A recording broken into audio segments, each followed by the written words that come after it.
from the Crypt.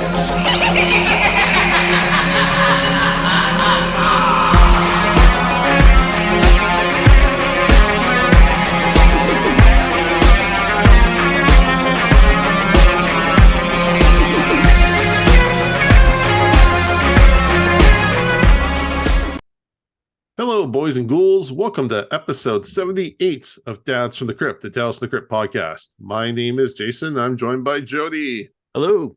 And Mondo. Hello. And tonight we have our friends Bo, Ashley, and Robert from the Collateral Cinema podcast. Welcome to the show, guys.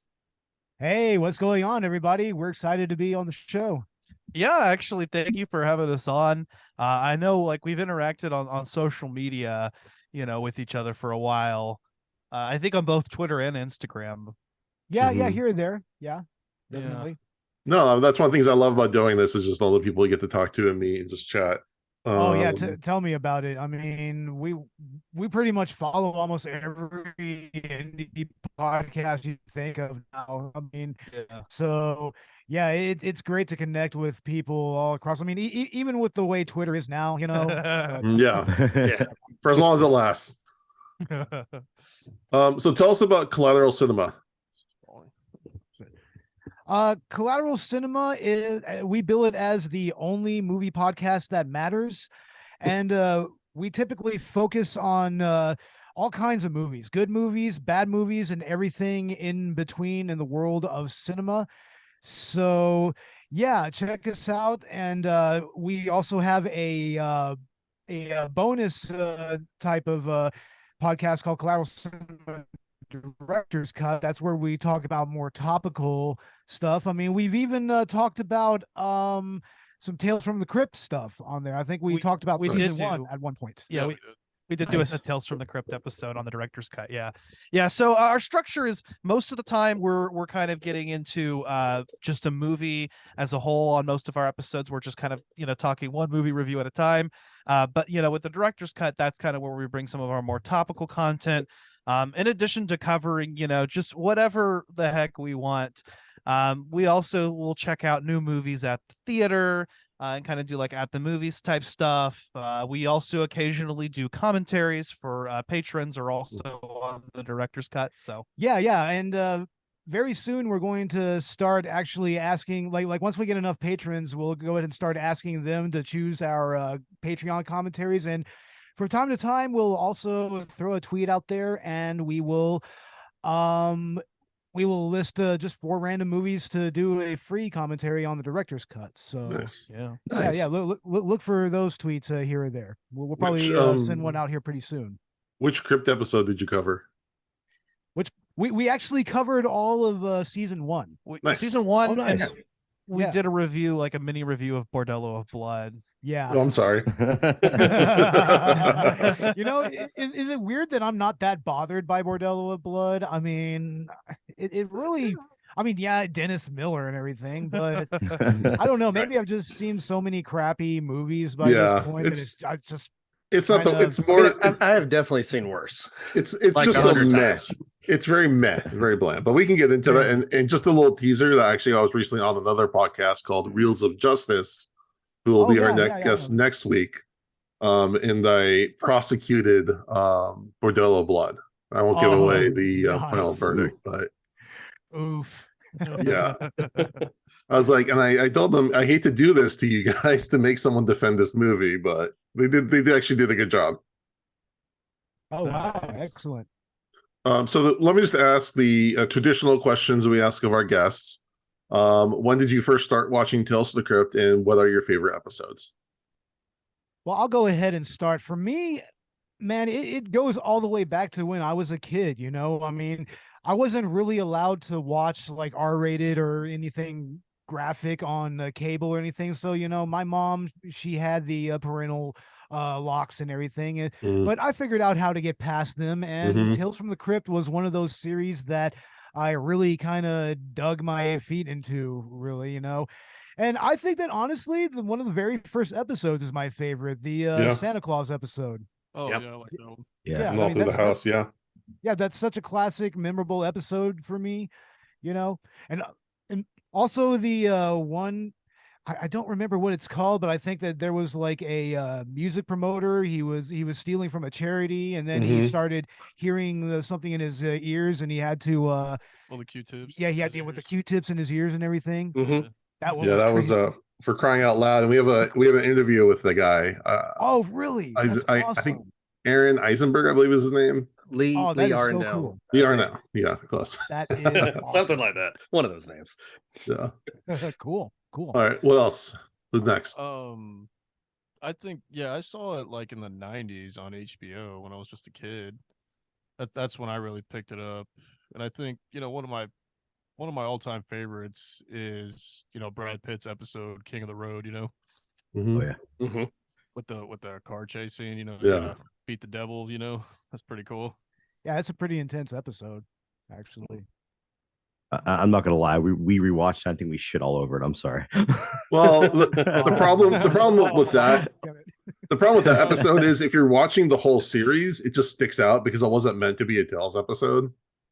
It It's was kind meant of to be for a obvious. different anthology, so they just kind of shoehorned it in there. So it's kind of like Yeah, it's true, and I expected to like that one because I remembered liking that one.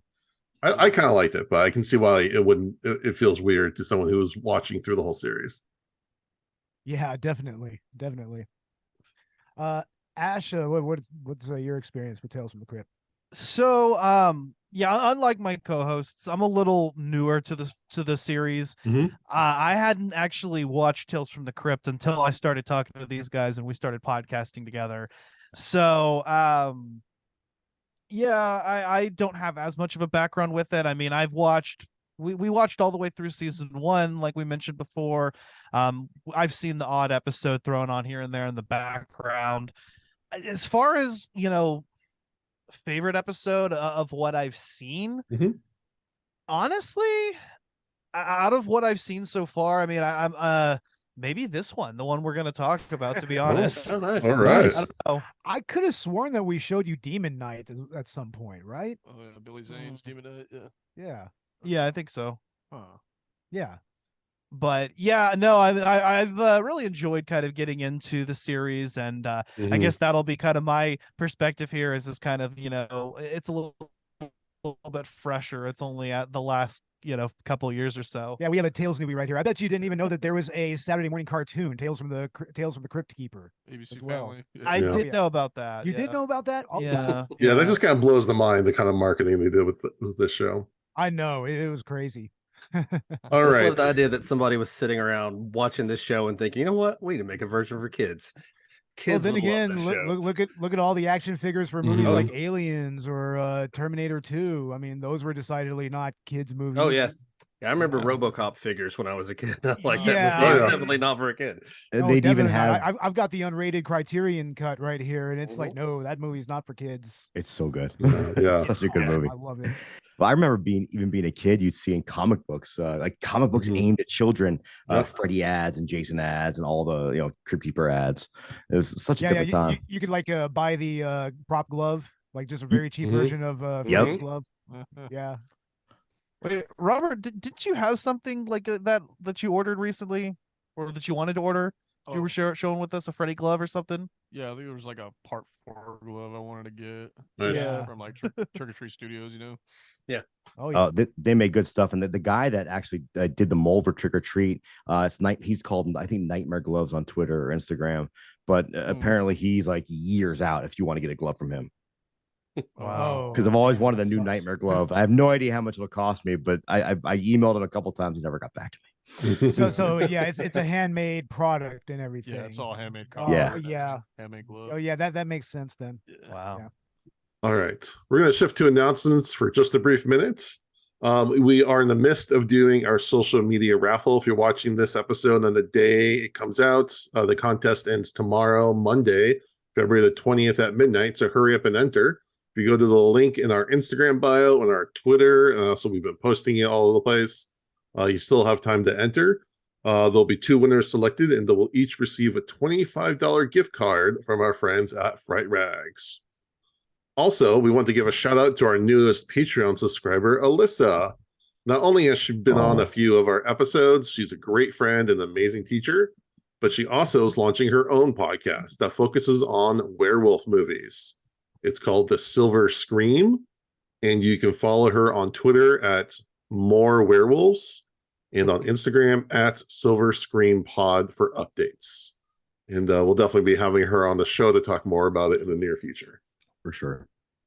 All right. But tonight we're talking about season 6, Tales from the Crypt episode number 2, which came out on, this is one of the 3 that premiered on the same night, Halloween 1994. Jody, give us our plot synopsis. All right. I'm a little rusty on these Tales plot synopsis, so I have to get back into it. All right, we open on the Crypt Keeper playing poker with some skeletons with a human heart on the table, which he stabs like a spade into, and spade beats heart. Nah. All right. In our real story here, we open on a Halloween party. Everyone's dancing around. They've got elaborate costumes on. And this guy named Carl comes into the party. And he tells people, he's complaining that no one's complimented his costume, but it's a really half-assed pirate costume. There's no hat involved. There's no eye patch. It sucks. Well, and you also see all these really cool costumes around him. Yeah. And shout out for Jimmy Page actually playing his guitar left-handed. But Jimmy I mean, Page or Jimi Hendrix. Oh, Jimi Hendrix. God, I hate Jimmy Page. Why did I say Jimmy I know. Page? I was like, wow, man, of all the things God damn it, I hate Led Zeppelin. complain about. My neighbors at the end of the road that I complain about all the time, they have a poster of Jimmy, like a painting of Jimi Hendrix in their garage in their man cave, and he's playing the guitar right-handed and just pisses me off. They piss me off as it is, but every time I drive by it just pisses me off even more. Anyway, Anyway. you gotta be a stickler for accuracy, right? That's right. Yeah, I mean, one of the most iconic guitar players ever to exist. So Yeah. Yeah, exactly. All right, so Carl the half-assed pirate comes into the party. That's a very apt description. Yeah. He wasn't invited though. He is an ass pirate. He wasn't invited. He's not supposed to be there. And his friend Bob tells him to leave. He's like, if my wife sees you here, I'm gonna be in trouble. Get out of here. He says, I'll just have one drink and then I'll get out. Then we meet Carl's ex-girlfriend, Linda, who finds him and talks about needing a court order to get rid of him. Says you can't force people to love you no matter how many times you hit them. So Carl's not a nice guy. Carl is less of a half-ass pirate, more just an asshole pirate. He is a bad man. He beats his girlfriends. And he threatens her and threatens to kill her right there in the party. And then she tells him to hit him. And Bob tries to make him leave. He refuses, goes into the kitchen, and instead punches a pumpkin, as you do.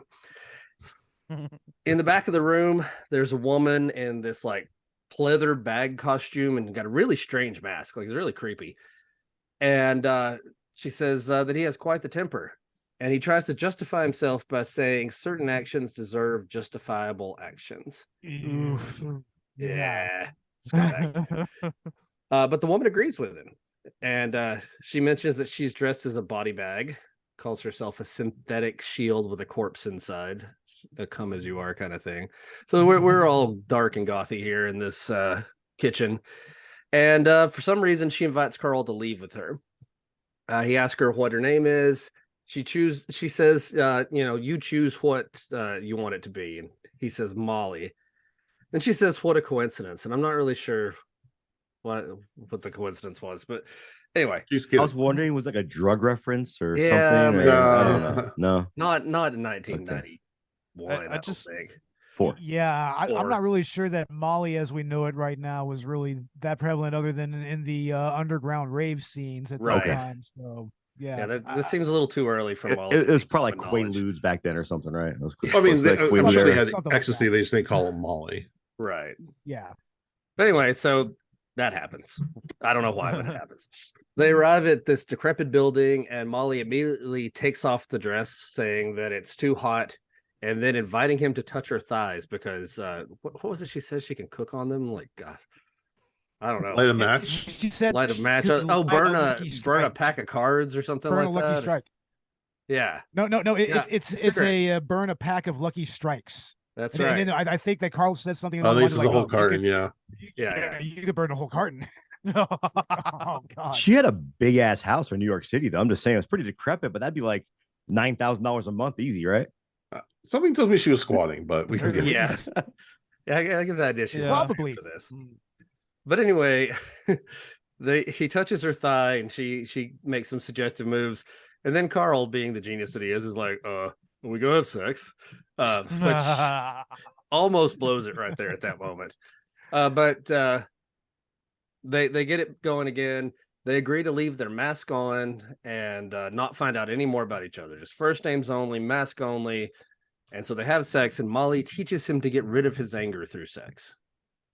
So later, he wakes up in Molly's bed and he sees a man standing in the doorway, like with a screaming face, but then the man disappears. And then he hears power tools sounds. So he gets up, starts looking for her, and he sees this door, gets close to it. And about the time he gets to it, Molly kind of like comes out, without opening the door all the way, and closes it real quick behind her. And she's got a drink in one hand and a power saw, like a handheld power saw in the other hand. Which, I mean, at this point, you're thinking this is a weird date. I would probably be asking questions by now. But Carl does not ask questions. Carl has he's fallen for her. He's wanting to know more about her. He wants to know her name. He wants to see her face. She just did so good that night before. Well, or an hour before. But she gives him a drink, he drinks it, and they lay on the bed together, and he tries to get her to give information out. He tells who he is, he tells his whole name, takes off his mask, all this. And of course, he's like a stockbroker or something. Yeah, of course CPA, an accountant. Yeah. Hey, my mom's an Makes accountant. sense. Hey, nothing wrong with it. Nothing wrong with it, but no, this my guy mom definitely is. My mom's also a terrible person. That's why I'm saying, like, so far I know 2 accountants. So Damn it. But she doesn't want to share any information, and she falls asleep while he's talking, and he gets mad, like flips her over, and then he apologizes, and she says, "Don't be here when I wake up." So he goes to the bathroom and he starts digging through a medicine cabinet and finds all her prescription bottles, but all the names have been rubbed off. So he goes through her purse, no ID in the purse. He digs around some more, finds some mail, and it's all addressed to occupant or resident. And you can see Carl's getting pretty dizzy at this point. The room's kind of spinning around, but he stumbles back to that room where Molly was earlier and goes inside. Inside the room, there's a big wardrobe and some paint supplies, and he opens the wardrobe, and it is filled with like men's faces that may be masked, but definitely look like human skin, all hanging up in this wardrobe, and there are cockroaches crawling all over him. It's very upsetting. The cockroaches were more upsetting to me than the faces. I could handle a skinned face on my floor. I don't want a cockroach in my house. do cockroaches generally go after like decaying flesh? I don't know. Is that more of a maggot thing? I don't know. I've never seen anything like that in movies, so yeah. This it's maybe not scientifically accurate. That's the kind of question if someone actually didn't know the answer to, I'd be worried. Right. Off the top of my head. Oh yeah. Does skin faces attract cockroaches? I'm gonna get you on the list. I'm gonna ask my Google pest control guy. Yeah, don't Google that. That's gonna get you on a list. Someone's gonna come looking for you. I'll just ask my pest control guy. He'll know. All right, so he goes over to the bed where she is and attacks her and cuts her with her own saw, and then tries to pull off her mask. But as he scratches at it, trying to pull it off, he cuts it with his fingernails, and she starts bleeding. It's not a mask. This is her real face. She was born this way. And the drink that she gave him earlier has made him too weak to fight back. So she takes that power saw and removes his face and adds it into her collection, ending the episode. Wow, chilling. Jeez. It's a pretty impressive collection too. Like she's done some work. She could definitely put down on Etsy, get some make some good bank on it. Yeah, wasn't there? Didn't Carl at one point see one of the dudes whose faces was in there? Yeah. I forgot to mention his face was one of the ones hanging in there. It's like a phantom. I don't know what's up with that. He was freaking out. A ghost. Yeah. Yeah. He appears briefly, but then is gone next time he looks. So I'm not really sure if that was supposed to be like a supernatural thing or if he was really back there and she was working on him. I don't know. No, I think it was supernatural, but we can get into that. All right, let's let our friends Bo, Ashley, Robert tell us what you thought of this episode.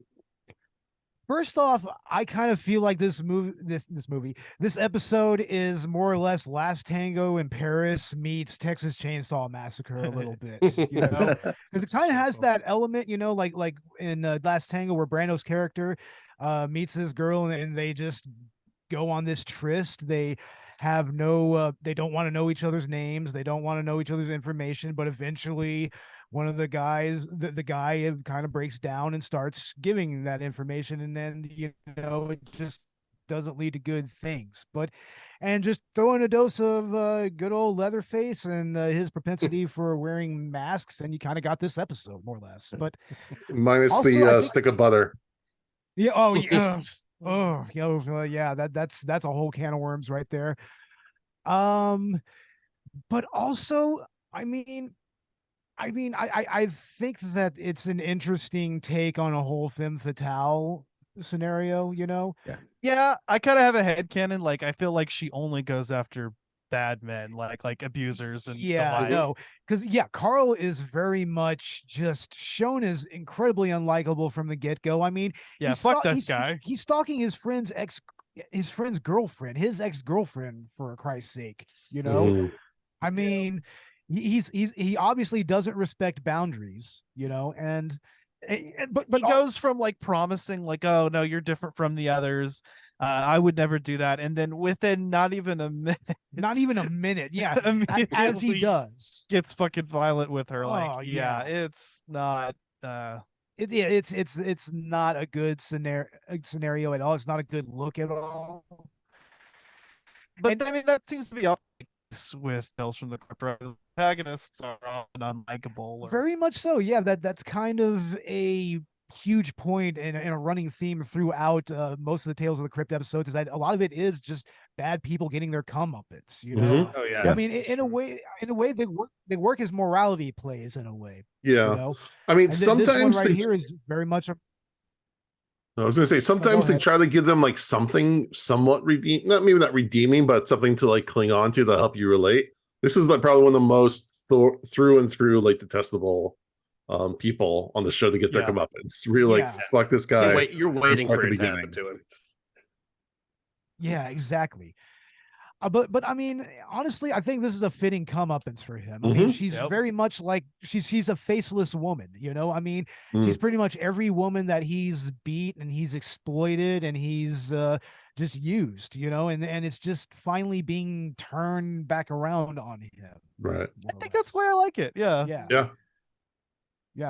Like, Robert, what did you think about the whole angle with the masks and everything? Like, especially with the Leatherface masks, like pretty much her just taking her trophies, you know, all the guys she sleeps with, right? Yeah, exactly. Kind of like a Black Widow, praying mantis type of thing. Like with faces. Exactly, like Silent Killer. Yeah, Black Widow. Definitely.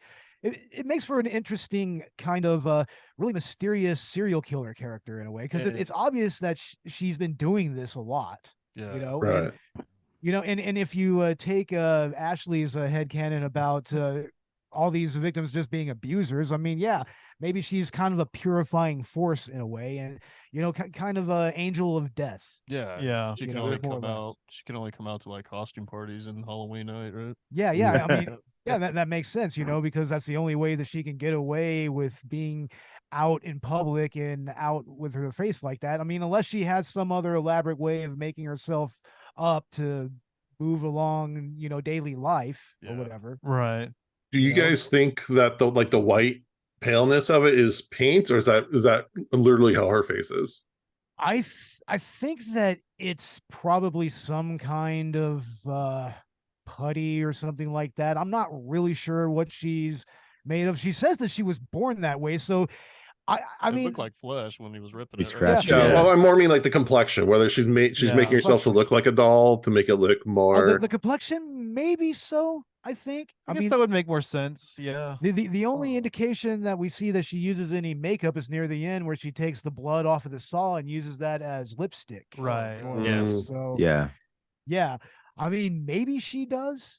I don't know. I mean, there's no right or wrong answer. It's just postulating.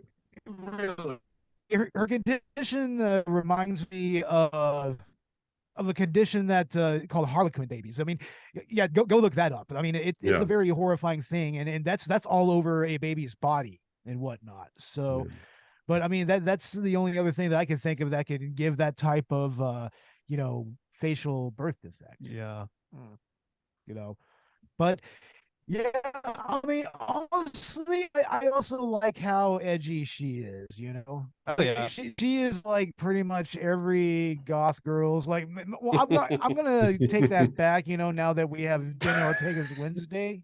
Now, that's pretty much emo girl Bully McGuire right there. That's right. Yeah. And but like I think that for a 90s goth girl type, like she's an interesting archetype of that. Like she's very cynical and everything, and she doesn't want to, her sexuality is very like hidden and mysterious and everything. So yeah, she definitely like pulls off, I think, attractiveness without you seeing, her face, or you actually are seeing her face, right? But even without that, I think she pulls off this quality of attractiveness just in her confidence and like kind of that just like edgy nature. I think like, or at least for anyone like me, like I'm into the whole goth aesthetic, so it was working for me. Yeah. Honestly, her face is not that aesthetically unpleasing. Honestly, no.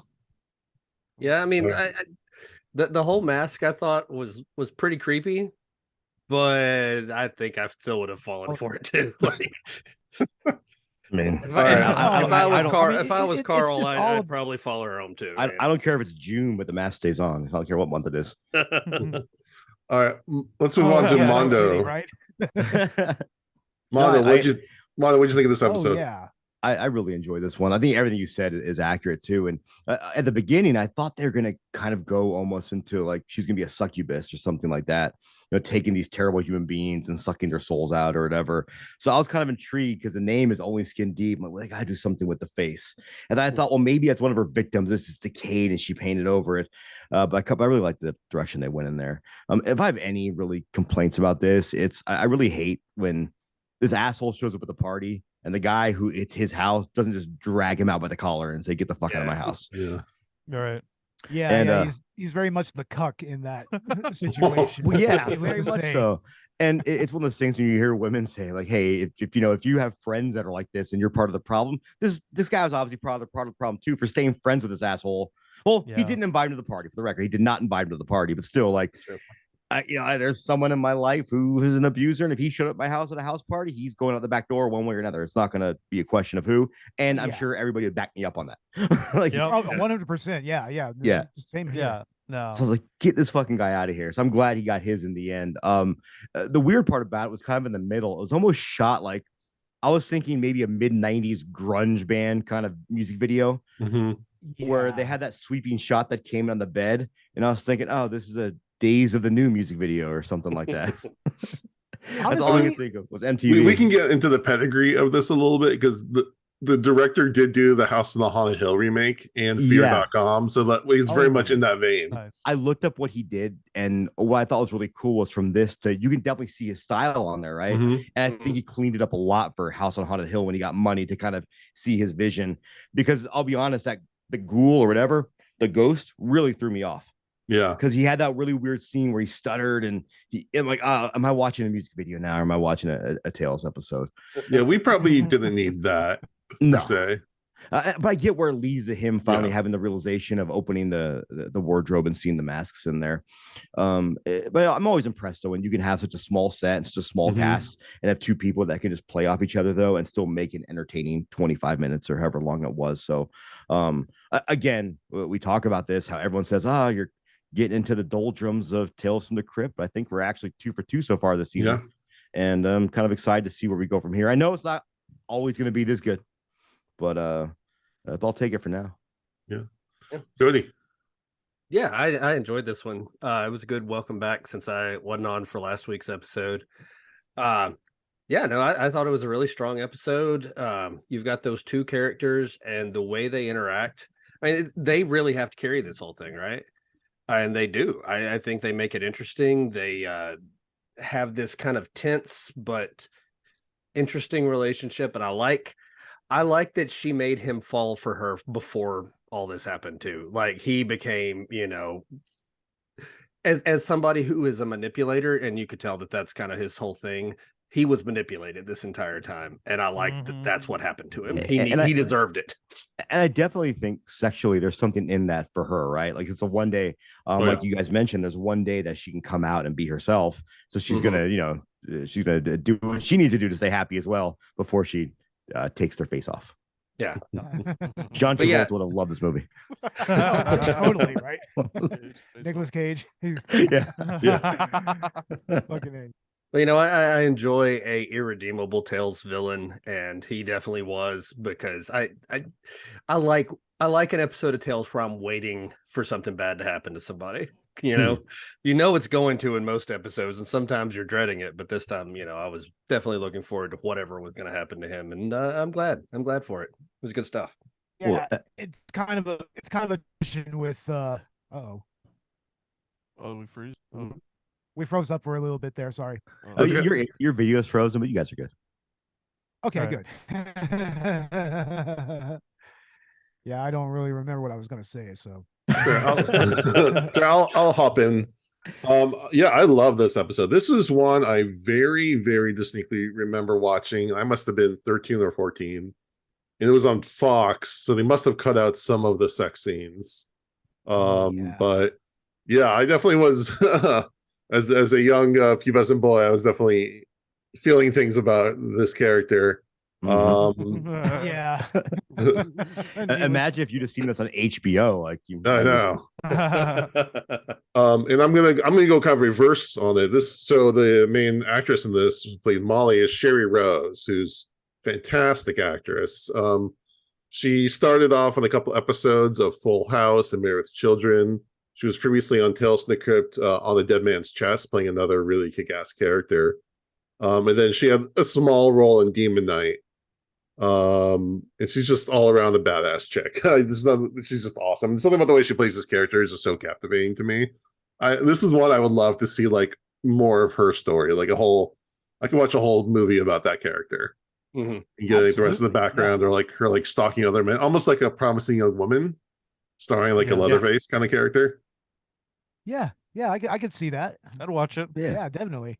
And then Carl's played by Peter Onorati. He had a small role in Goodfellas. Nothing. He had a small role in Goodfellas. He was in Camp Nowhere. More recently, he was in This Is Us with a lot of episodes. And then he has a fantastically punchable face. Yes. Oh my God. Infinitely punchable, man. I mean, I just looked at this. I'm this motherfucker. Ooh. Yeah. in a show about terrible people, he's like probably right at the top of the list. Like him, the guy from like The Thing from the Grave. To stand out. Yeah. I bet he was trying to become an NFL referee. It takes a lot to stand out of that. This was directed by William Malone. As we said, he did House on the Haunted Hill, also produced by Gil Adler. He did Fear.com. He did 3 episodes of Freddy's Nightmares. So he's got a really good horror cred. Nice. Thematically, I was thinking about as you guys were talking about it, and it's interesting that there's this woman who's, quote, monstrous on the outside, who's hunting down men who are monstrous on the inside. And that's a really interesting dichotomy that they're kind of playing with there. So again, I feel this is the kind of crypt I like, where I'm left wanting more. Where like they could make this a whole movie and I would watch it. So with a lot of good stuff going on there. Yeah, why couldn't this have been the movie instead of Bordello of Blood? I mean, I say that kind of somewhat unironically, or maybe I will just go and say ironically like that movie. So, but yeah, this would be a way more compelling movie than that. Or, hear me out. So Sherrie Rose's Molly goes after Dennis Miller from Bordello of Blood. Oh, okay. Yeah. All right. That's the movie I want to see. Make him a recurring character, kind of. Yeah. In multiple movies. Yeah. Could be the same character, but just played by a different actor, though. Yeah. Well, the point is to watch her terrorize Dennis Miller. Oh, okay. I respect that. That's why I want. Her ripping Dennis Miller getting his face pulled off, I want Dennis Miller sitting at Monday Night Football desk back in like what 96. Yeah. Woman comes in after him. Yeah, I'd be down for that. No, it should actually be Dennis Miller. There you go. Playing himself. Yeah. As himself, which he already does anyways. Yeah, Roles. I'm pretty sure he never watches any of the movies he's in and just assumes he's playing himself the whole time. Yeah. That guy sucks too. All right, Jody, give us Oh, yeah, our Yes. comic comparison. All right. So this comes from Tales from the Crypt number 38, the October 1953 issue. It's the same issue as Morning Mess, the one with the ghouls underneath the graveyard. Written by Bill Gaines and Al Feldstein, art by Reed Crandall. And it follows the same basic structure as this story, but it takes it in a little bit different direction. So we meet a man named Herbert, who 5 years ago, he met a woman named Suzanne at a Mardi Gras party in New Orleans. And she was wearing this like witch mask. And every year since then, he has gone back during Mardi Gras week to see this woman. This is the 5th year. He's decided this year he's going to actually start a relationship with her and not have to wait a whole year between seeing her. This is a precursor to someone falling in love with a stripper. Yeah, it does have that kind of vibe of like The 30s version. Yeah. like I really only want to see you 1 week out of the year. I'm cool with that, but he asked her if she will marry him right there on the dance floor, and without ever having seen her face. She's had this mask on every time he's seen her, and he said it doesn't matter what she looks like. She's worried, but he says, no, I don't care what's under there. I know you. I love you. I want to marry you. And they leave the party, and he asks again, and she says yes.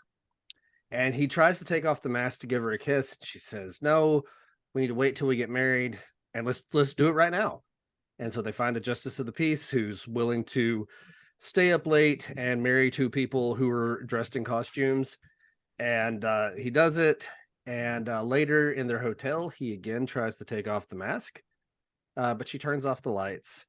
And we get some implied stripping in this comic for children. And then they have sex together in this comic for children. And as he lays there, he realizes that he really has never seen her face, not even once in all the 5 years that he's been seeing her. And he turns on the light and sees that she's laying in bed still with the mask on. And so he starts to take it off, and he takes off the mask, and her real face underneath the mask looks exactly the same. But then he wakes up, and she is actually laying there in the bed with the mask still on. And that dream freaked him out. He's worried about what's going to happen. And so he starts to pull on the mask, and she wakes up and she says, no, please don't. And he's pulling on it, and he's all stressed out. And so he pulls on it really hard, digs his fingers in, and rips the mask off. And the last panel, she's laying on the pillow, and her face is gone. It's just blood and raw flesh and like lipless teeth. He has ripped off her actual face. And her last words to him are, I never wore a mask, Herbie. And then she dies. Jeez. Yeah. So, Jody, would you let your kids read this comic book? probably. Why not? I mean, From the guy who what you said you watched Train to Busan with Yeah, your we kids. watched Train to Busan last night. At least it That's wasn't the Beautiful sadness. movie. That's a violent movie, but the story behind it is what. Yeah, that's beautiful. It's It's movie. beautiful. It makes me cry. Um, But Yeah. I no, didn't my expect kids are that. all close enough to teenagers now that I let them. But I honestly, mean, it's I a read it's a these- very shocking panel. I read through it Yeah. real quick. No, the whole face is gone. It's a gruesome reveal. Tales from the Crypt likes their last panels to Mhm. be the shocking panel. It's a good one. I was Nice. impressed by it. And this is one of the adaptations I really like, where they take the story, they don't stray too far from it, Mhm. but they just color it in much more. Like in the comic, Herbert or whatever is just kind of a bland guy. There's nothing about him, but they really took it to an extreme on this in the episode, which I really like. When they updated it too, Mhm. instead of it being like, I have seen you 5 weeks, so let's get married and find a justice of the peace in the night. Instead, it's this whole femme fatale thing, and Mhm. he's an asshole who deserves what's coming to him. And they take it and expand it without completely discarding what the comic was. Mhm. Yeah. It kind of feels like they kind of Skinamaxed it a little bit. A little you bit, know yeah. what I mean, because it kind of, yeah. I mean, I feel that's kind of indicative of a lot of later season Tales from the Crypt, and I think that's because around that era, you had like Cinemax and Showtime. They're showing a lot of those, more erotic thrillers and everything, So I think that started to kind of have a little bit of an influence on Tales from the Crypt, and Sure. this episode right here is very indicative. Yeah, was this the masks era of stay the on. red? The mask stays on. Pandemic rules. Yeah, was this the area? Was this the era of the Red Shoe Diaries? I feel like we're getting some crossover here in the early 90s. Red Shoe Diaries. I watched a lot of that over at friends' houses tonight. Or more along the lines of like erotic confessions. There you go. Yeah. Along that line. Yeah. So, yeah, I mean, I really feel like that had a effect of that, because I was watching this and I was like, man, I mean, Tales from the Crypt is horny as hell. I mean, There are some horny episodes. Some real But horny there's some- episodes. I will say though, for as much as the reputation as this series has, they're definitely horny episodes, but never they're not usually as explicit as this episode gets. You don't usually get like a full-on sex scene. In this one, Yeah, I can think of another episode that has like an extended sex scene like this. Well, and the show, like, it had this reputation before, like at the beginning of Demon Knight. Like, that's even what they're playing with the whole like nude scene at the beginning, is like that's what you expect from Tales from the Crypt. But now, after watching this, we're on season 6. There's really not that much of that in the series so far. I mean, maybe season 6 and 7 are all horny all the time.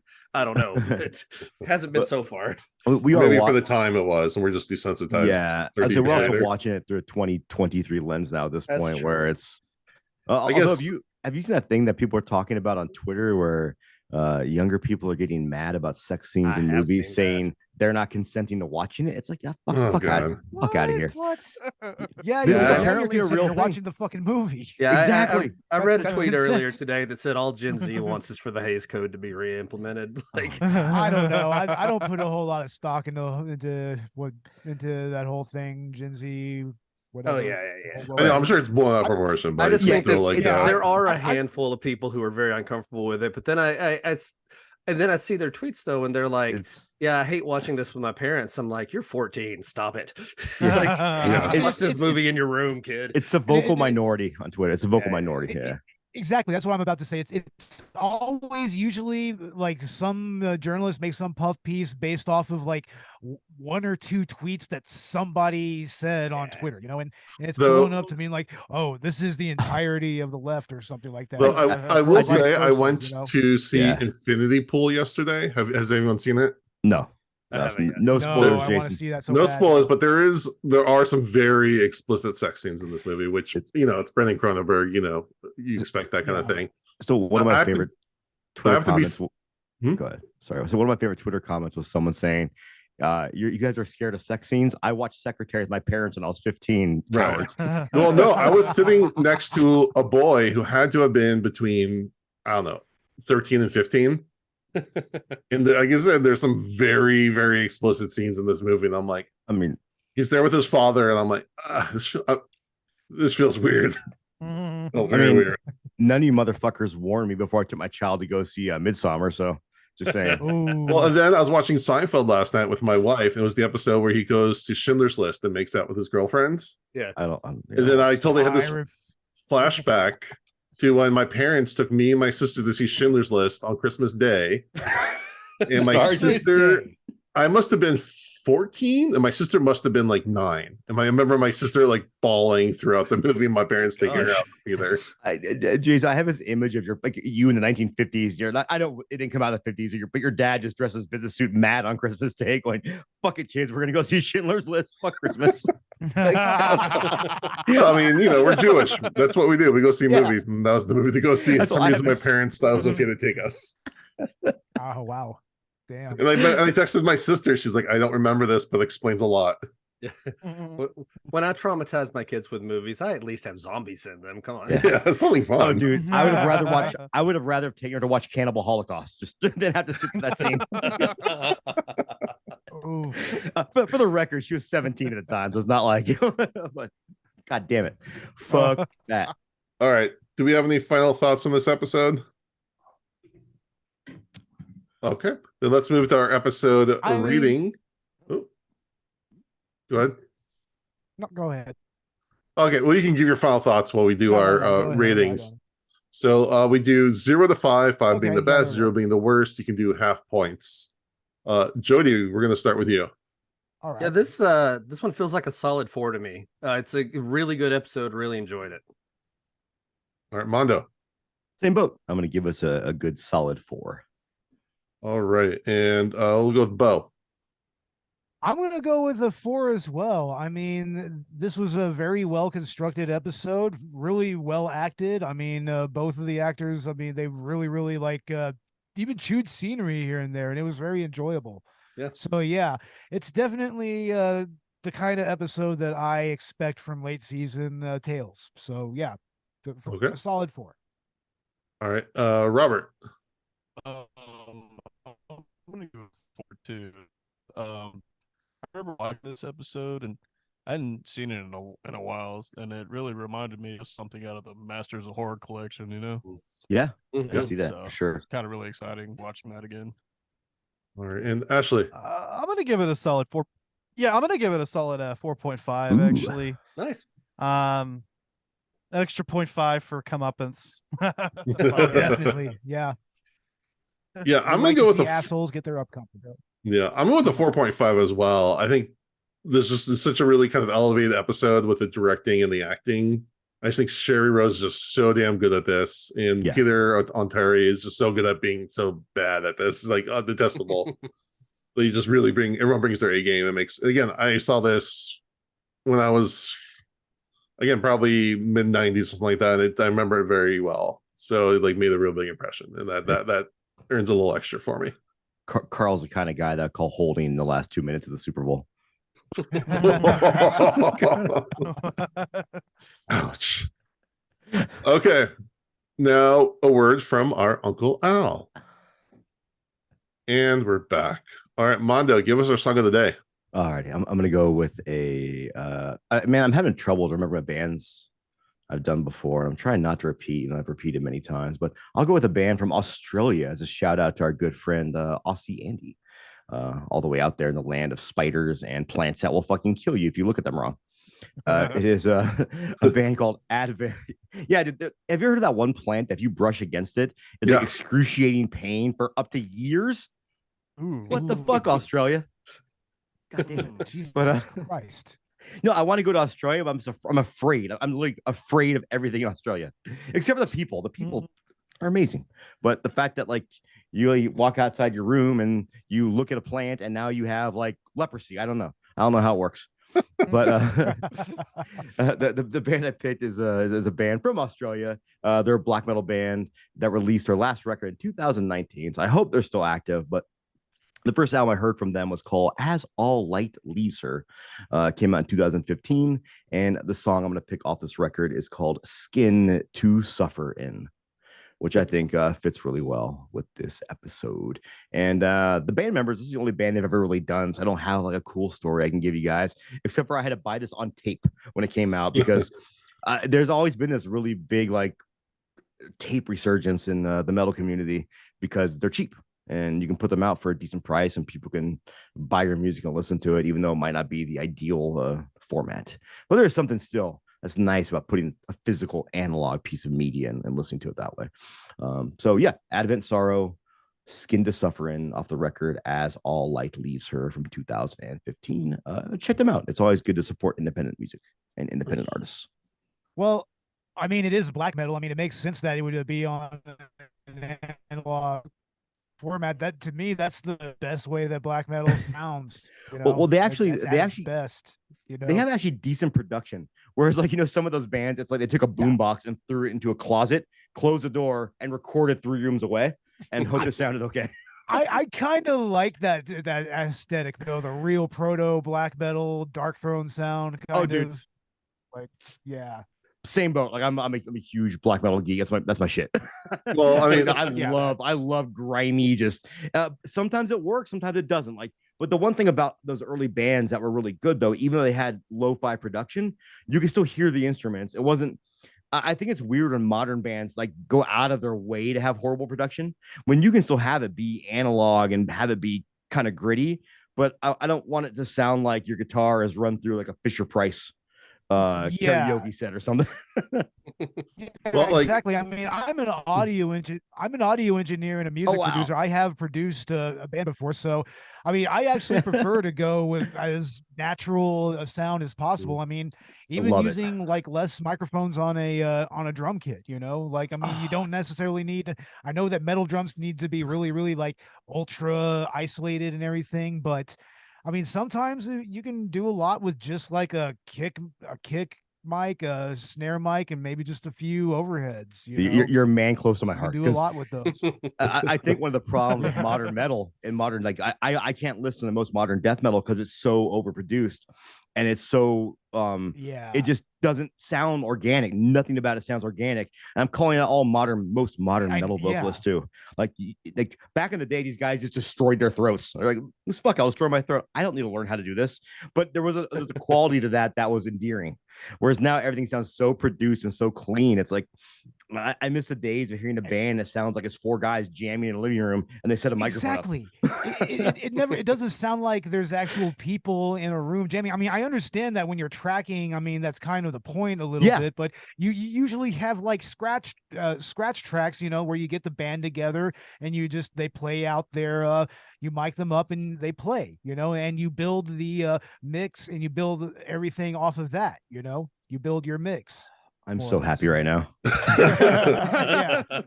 I just keep thinking about that scene. I'm sure this movie's like a huge poser from Lords of Chaos? Lords of Chaos. Yeah. Where that one guy, like, I'm just gonna leave the microphone in the middle of the room and then record everything. They're like, that's gonna sound like shit. He's like, I know. They're all like, but that's legit what they did. And Varg Vikernes, that guy's a piece of shit. I love the fact that he was so mad that they hired a Jewish kid to play him in the movie, which is like the best thing ever. He was so mad.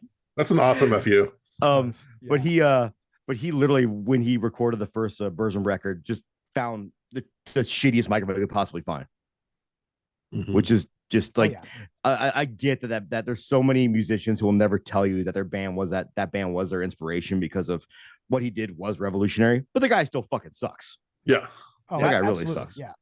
On another note, just for shits and giggles, last night I threw on Heavy Metal Parking Lot on YouTube.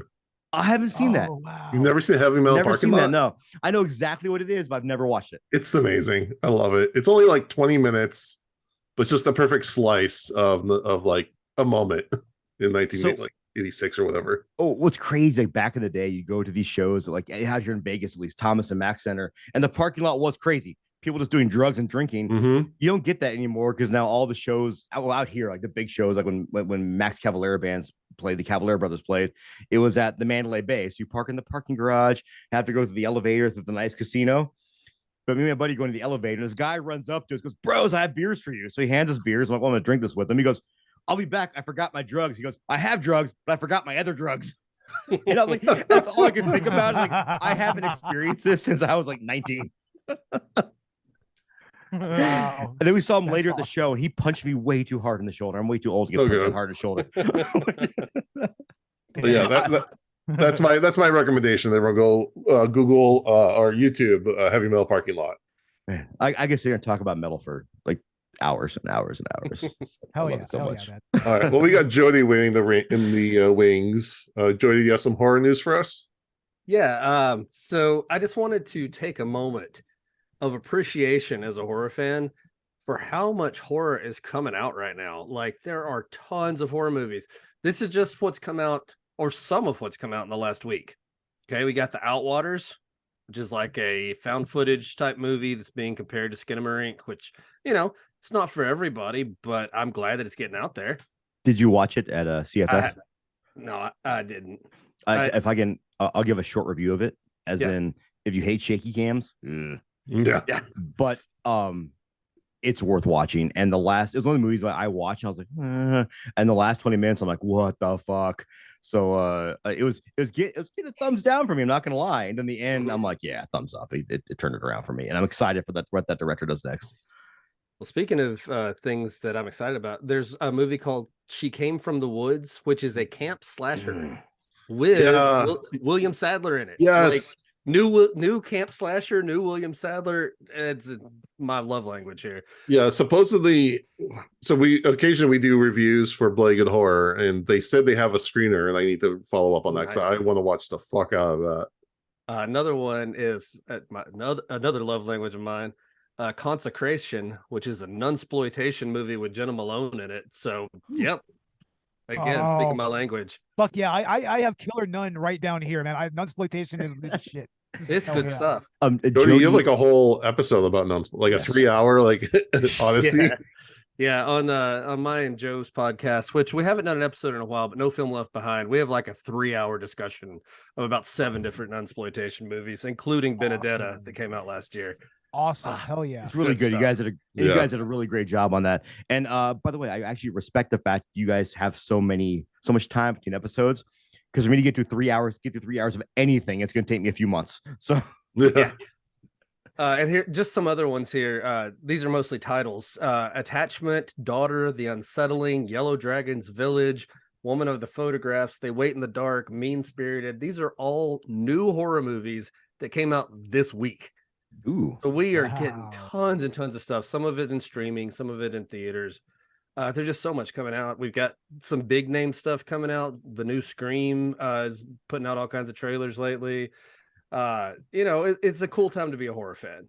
And fucking Cocaine Bear comes out in like a week or two. Oh my god, I want to see that so badly. I've never seen my wife so excited, like this excited for like a cool horror movie.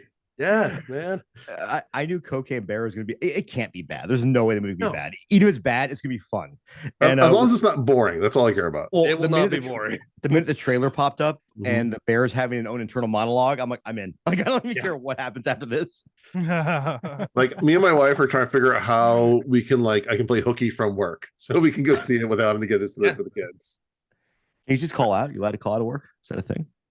Well, but we have to both coordinate our schedules to find the time. We can both take off work without major repercussions, and that the kids are still in school. All right, a couple other pieces of news here.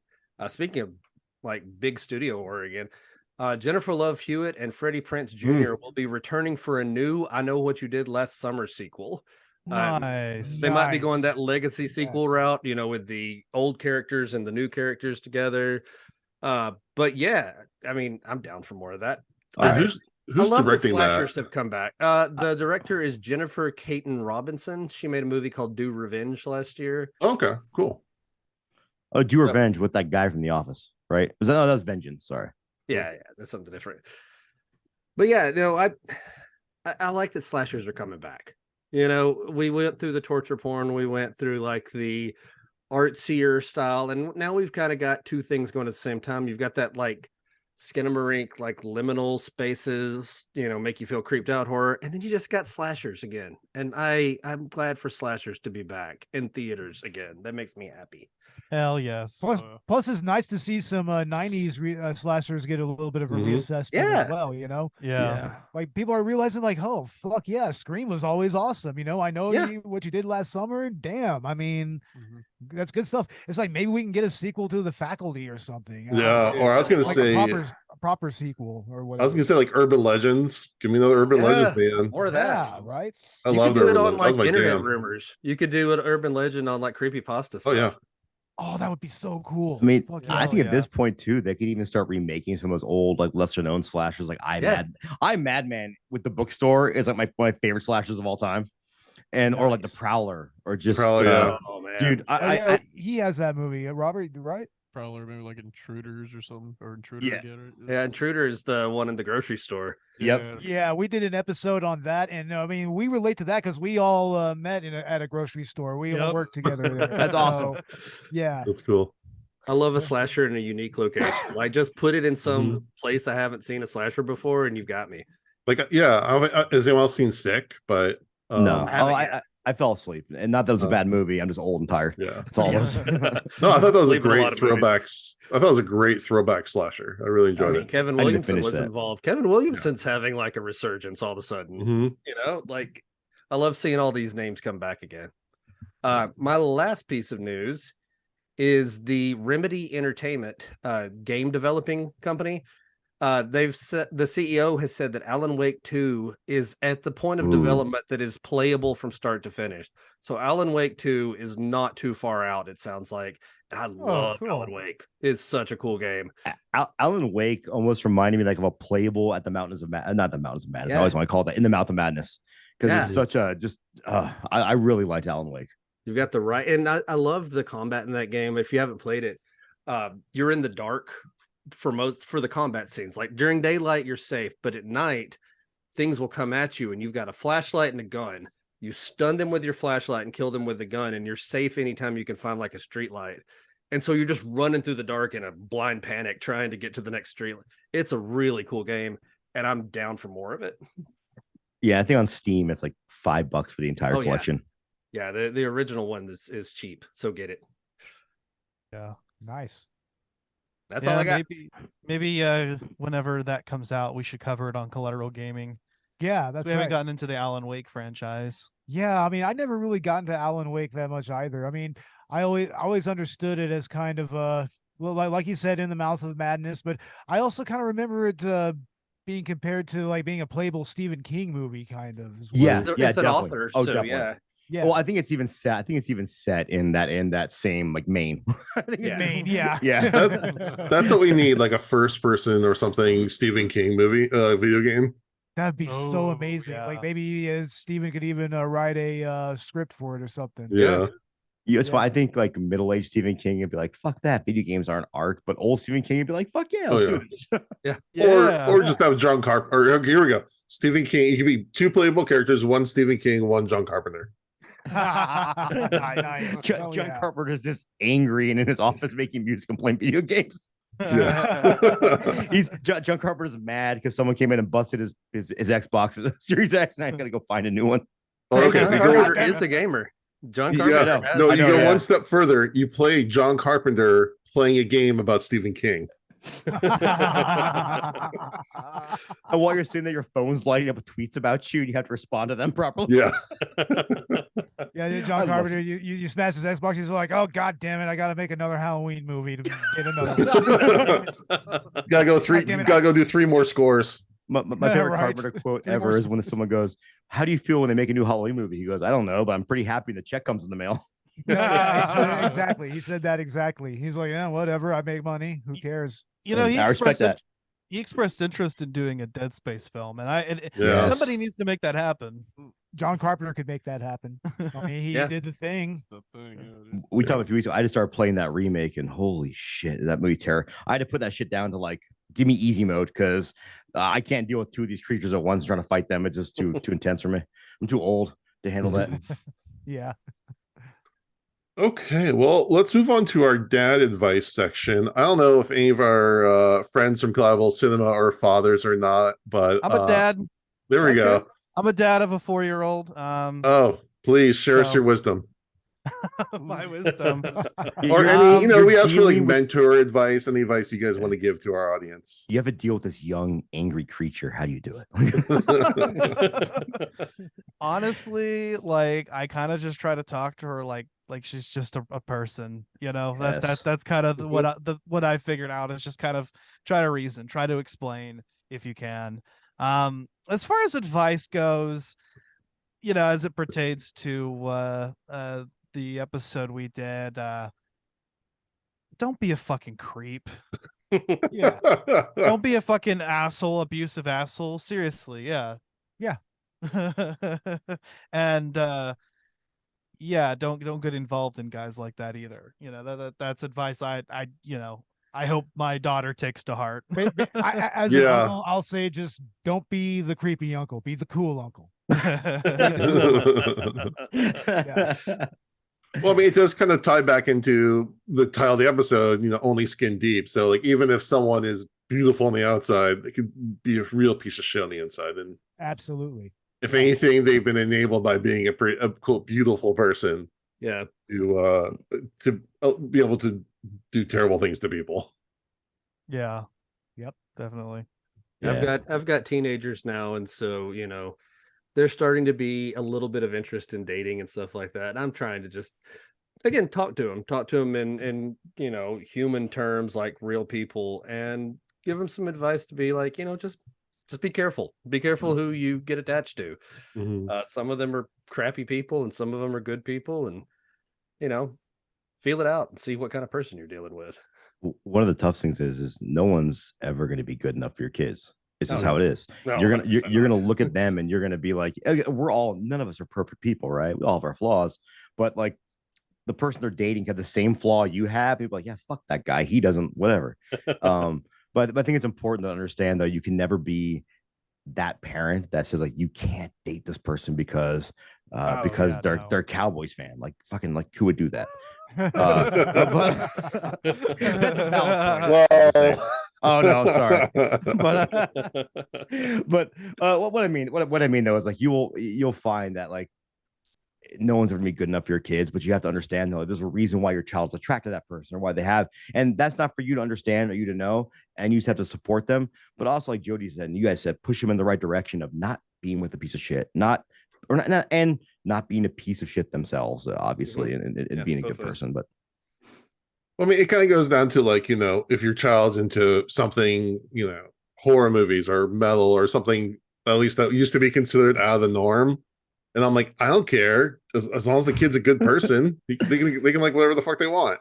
I thought you're calling me out, Jason. What the fuck, dude? No, I'm just saying, like, I'm thinking like back to like when I was a kid. Like if you I like, also played Magic the Gathering too. Do you want to just pile so did on? That's what I'm saying. Like if you were like, if you weren't doing the quote normal thing, like I'd rather be with someone. I'd rather my kid be doing the goth thing or whatever, but being a good moral fiber, high moral fiber person. Then, dude, I don't understand a lot of the music my kid listens to. It's some mumble shit. She also likes System of a Down, like some whatever, some good bands. I don't like System of a Down actually, but she likes some bands I like. Now you're taking shots at me. No, I just don't like them. I didn't say they're a bad band. They're a great band. They're just not my cup of tea. But I think it's also important to understand that we won't understand always the things they like and the culture they like. And again, you brought it like metal and horror. Like, but your parents probably didn't understand when you're younger. Like, what the fuck is wrong with this kid liking this crazy ass shit? And I think we're gonna be the same way with our kids. But I think the difference is though, when you're kind of into those countercultures and you've dealt with that as a kid, you never want to push that upon your kid. Like my kid knows, like I don't like the music she likes, but I don't tell her she's wrong for liking it. Or if she's into like anime and like Junji Ito, it's not my cup of tea. But I'm like, yeah, it's cool though. Fucking do you be used all kinds of cool countercultures out there or whatever. Have fun. Yeah. Well, the point I'm trying to make is like, regardless of whether that or they want to be into Taylor Swift or whatever, as long as they're a good person, who gives a shit? Yeah. Right. As long as they're not a fucking NFL referee calling holding in the last 2 minutes of the goddamn Super Bowl, it might be okay. There's no bitterness there, right? No, I'm not even. I don't care about either. I'm a 49er fan, so I don't care about either team. But I just thought it was stupid. All right. Well, that wraps up another episode. Bo, Ashley, Robert, thank you for joining us. Where can people find you? You can find us on Facebook, Instagram, and Twitter. And as far as podcatchers and everything, we're pretty much everywhere. I mean, Spotify, Google Play, Apple Podcasts. Yeah. But also find us on Good Pods and give us a good review there. Help us climb the ranks there. And also you can find us on Patreon. We have, as we said before, we have film commentaries there, and we're about to start adding further content there. But we need to start getting some patrons in. So yes, please visit us there. And check out our latest episode featuring Silent Hill. And we are going to have our anniversary episode featuring Takashi Miike's audition. This was actually our pilot episode back in 2017. So we decided to do a Redux episode of it. Nice. Yeah. So I mean, that's our thing. We do Takashi Miike we do Takashi Miike movies whenever we do our anniversary episode. That's awesome. That's cool. I'm a big Miike fan. Love that guy. Oh, he's amazing. The best part of the first Hostel movie was when I literally felt like the piece of shit in the theater because he showed up. I yelled Takashi Miike, and nobody else like I was like, all right, I'm just gonna pretend like I just didn't do that. Damn it. Have you covered Happiness of the Katakuris yet? No, No. not yet, but that might be next season's anniversary Oh, episode. I love probably. that one so much. Yeah. Yeah. This month we're also doing the Ace Attorney film, so this is kind of like a What? special anniversary for us. So Huh. yeah, we're gonna do because I'm a huge fan of the Ace Attorney video game series. Yeah. And I didn't know they made a movie. And Takashi Miike. Takashi directed. Miike directed What the it. fuck? I'm down for this. No fucking shit, man. Yeah. And yeah, we're kind of doing kind of a Collateral Cinema, Collateral Gaming collab thing with that. Gonna cover the game That's series as awesome. well. I love that Takashi Miike will just do anything. He's like the Mhm. modern Roger Corman, but Yeah. he's Exactly. fucking amazing. Like, Yeah, he's got not real- like Corman. He's but got real he's- chops, you know. Yes. Yeah. Real chops. Love that guy. Yeah, so do we. Obviously. I hope. All right. All right. Next week, we will be reviewing episode Whirlpool. We appreciate everyone for listening. We would really appreciate it if you would give us a rating review on iTunes, a rating on Spotify, and check out our Patreon for bonus content. Also, check out our YouTube channel for videos of these podcasts. And with that, we thank you for listening to Dads from the Crypt. Adios. Maters.